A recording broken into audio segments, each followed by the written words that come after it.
Hello everyone and welcome back to the channel Coins Reaction Zone and another Scooby-Doo reaction for the channel. So this one is called The Haunted Horseman of Hagglethorn Hall. Last episode was called The Ghostly Creep from the Deep. It was released on November 25th, 1972, and I rated it a 6 out of 10. It had some fun moments. I really enjoyed the Harlem Globetrotters and their interaction with the crew, which was very enjoyable, and I had a lot of fun moments with that one. There was no property damage besides Scooby breaking the inn door, so that's another $100 for him. No Scooby snacks eaten.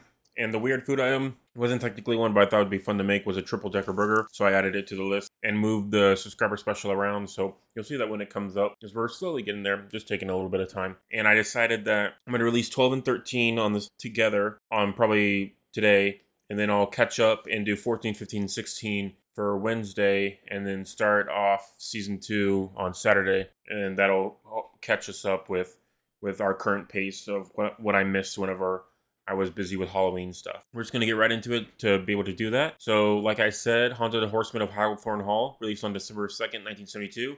The 13th episode of this season and the 38th episode overall for the series. So this one, the guest star is Davy Jones, who was a famous musician and also the nephew of Sir Sedgwick, 1st Earl of Hagglethorn. But his real life version is lived from 1945 to 2012. He doesn't have an uncle or anything. It's just based off the show. Oh, and then here's something interesting. Expensive royalties owed to Mr. Jones had previously prohibited Warner Home Video from releasing the episode on the DVD, resulting in their 2005 Best Of collection. It was eventually resolved in 2019. That's crazy. And was included on the new Scooby-Doo Movies, the almost complete collection on DVD. It's wild. But yeah, so this episode, a phantom knight is haunting Scottish Hagglethorn Castle, the ancestral home of famed musician Davy Jones, which has been relocated to the United States. His uncle believes he has no choice but to hand it over to his cousin, the Duke of Strathmore, but Mystery Inc.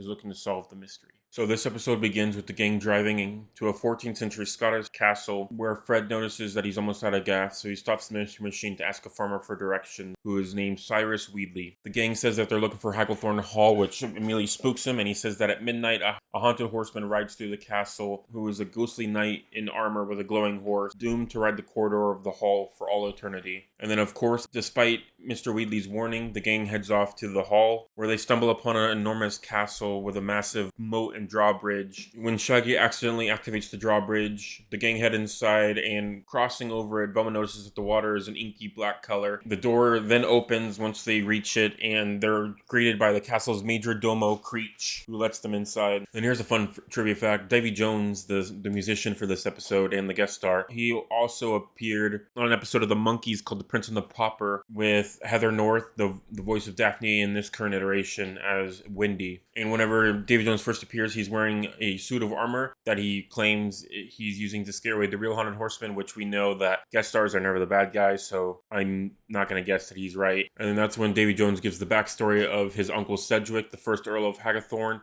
and that they brought the castle over from Scotland brick by brick, and that tourism's at an all-time low, so his uncle might sell his castle to his cousin, the Duke of Strathmore, who plans on dismantling the castle and selling it off as souvenirs. The gang try to stop the Earl. They head over to his room where he's already written the deed to sell the place, but Davy's uncle tells him that they have until 8 p.m. to solve this mystery, or else he'll mail off the letter, so he gives them a chance. The gang then splits up into two groups, with Daphne, Velma, and Davy Jones searching the downstairs, while Freddy, Shaggy, and Scooby search upstairs.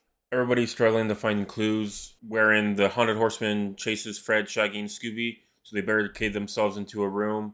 But before the horseman leaves, and they run out into the hallway where they run into Creech. However, Creech vanishes as quickly as he shows up, and the horseman appears once again. Back upstairs, the footprints lead Davy, Daphne, and Velma into a trap where they're locked inside a room. However, a door opens and a laughing suit of armor rolls in. Velma tells Davy to tackle. However, Davy leaps right through him, and that's when Velma spots a movie projector projecting the ghostly apparition, which happens many times in previous Scooby-Doo episodes, is that it's always a movie projector with the ghostly apparition. But that's also when Daphne finds a secret passage which they decide to venture down, and that's when they arrive at a subterranean cave. Oh, they've gone. Ugh, what icky creatures! Speaking of icky creatures, look. Icky creatures. Giant frog footprints! Oh, okay, so it's the moat monster, the giant frog. Could have made tracks that size. The moat monster? And I make a motion that we make our own tracks, right out of here. I second the motion. My next motion is in the direction of the nearest exit. Careful, this ground is slippery. I'm falling! Gotcha. Oh, I almost fell in. Good save, Davy. Who knows what strange creatures live at the bottom of these pools? The moat monster. The moat monster. Split! I've got it, Davy. You could sing for him. Yeah, that's something interesting about this episode is that there's two separate monsters. There's the moat monster and the headless horseman. Go on, it's worth a try. Okay. The moat monster kind of looks like the Hypno Frog from Futurama, though. Oh, here we go. I know a place where I am going, and the place where I am going is just around the bend. And you know there's a lot that I can Not show you, dancing. and if you wanna go there, I can get you in. Fun song. Our first section of like a musical kind of chase scene since Scooby-Doo Where Are You? Before they canceled that after like 4 episodes. Bones?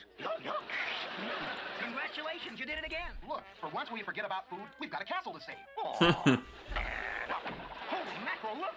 The wall is Fred's really putting his foot down with them. the clue we're looking for. Probably because he's was separated with them too. Yeah, but not this way.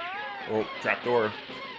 Yeah, so Fred found a horseshoe, which makes him think that the horse is fake, so he figured out at the same time the movie projector was happening as well, so they're about to meet up. Here he comes. Nothing can save us now.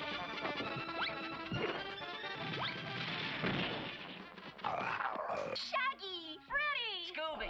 How did you end up down here? A trapdoor opened, and here we are. Thing too. That moat monster was closing in on us. He sure looks angry. You might even say he's hopping mad. Right now, that's the most gorgeous I love how the moat monster completely gave up and just flew on standing around like because he knows that they already figured out he was a real human pretty much. He did it. I don't believe it. My gosh, he must be stupid strong then. Holy crap. Holy crud. That would have been serious damage, Scooby.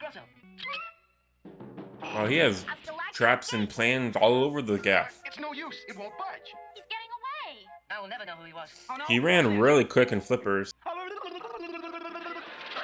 He knows Shaggy, but still, it works. Attaboy, Scoob. Now open the gate. Petrified Pet of the Year. He's dead. Achoo. We're rising.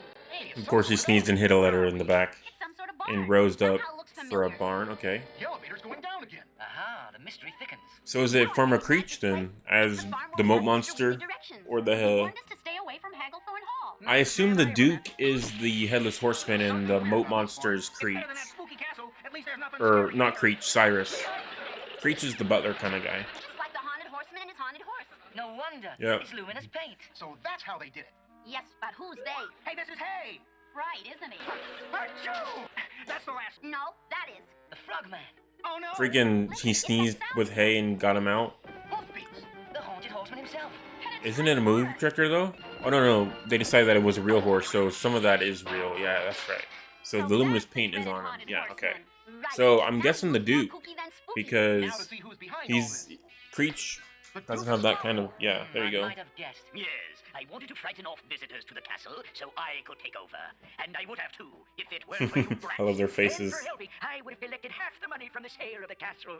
Cyrus Wheatley, that's He fine. gave himself I up just quick. used that hayseed routine to scare off the tourist. And if that didn't work, I'd give him the moat monster business. Fellas, I've got news for you. Your hunting license has just expired. That's And to funny. think, I nearly lost Hagglethorn Hall to these two scoundrels. I can't thank you children enough. Oh, Yeah, good job, guys.